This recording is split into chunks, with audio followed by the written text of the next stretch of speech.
Welcome, STEMgineers, to STEM to Stern, the podcast where curiosity meets critical thinking.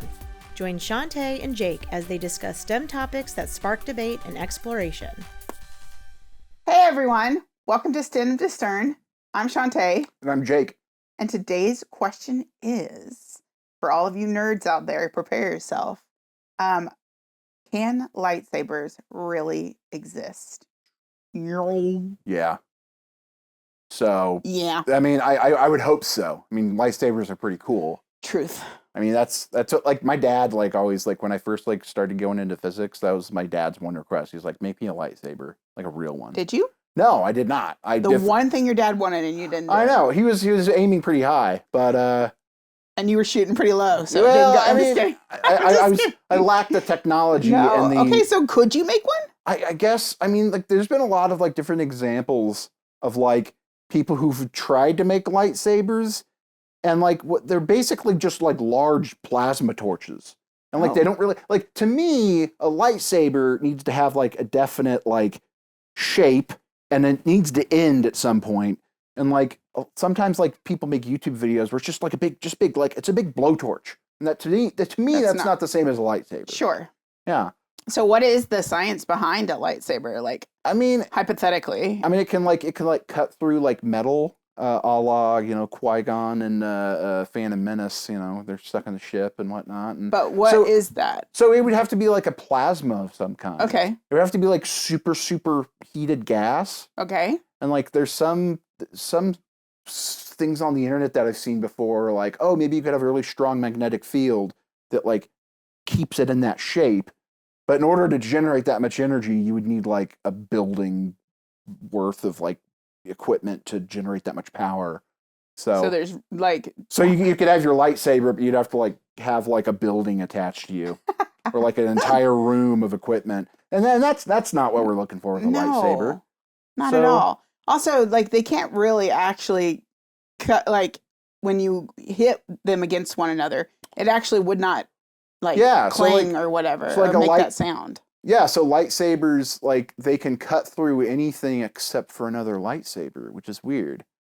You could explain that away by saying, oh, it's the magnetic fields repelling each other. Okay. But again, we need to find a way to generate those strong magnetic fields in just, like, a little hilt that's, like, that long. Would it actually make that sound, though? No, right? I mean, like, if it didn't, they need to put in, like, a little speaker to make it. Yeah, it has to make the sound. Like, if you, like, I mean, you're playing, like, with, like, toy lightsabers, you have to make the noise. You go boom, boom. Otherwise, it doesn't count. It's not the same. And is it not perfectly balanced the way that they have it on there? Because, like, if they're able to spin them and things, that has to be perfectly balanced, especially the one that has the handle in the center. Yeah, true. Like, I mean, here's the question. Like, does the blade of a lightsaber have mass? And if it does, then that changes the weight distribution on it, and I don't know. Yeah, I just find that interesting because, like, I don't know how that would be perfectly balanced with the science behind how it's formed.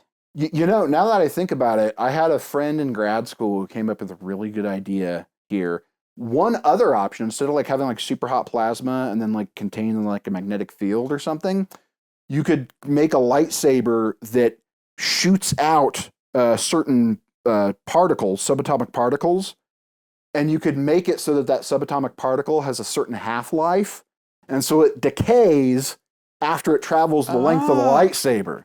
So that would be one way of, like, shooting out, like, super heated particles. Is it regenerating? Well, yeah, so, like, it would regenerate them constantly. That's cool. So it'd be like a flashlight, but it stops at a certain point because the particles decay when they reach that point. So I thought that was an interesting take on the whole lightsaber debate. Yeah.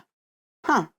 That's an interesting take, and also feels a little more plausible. Like, yeah, like the plausibility of that seems a little bit. Exactly. Yeah. Well, I mean, still.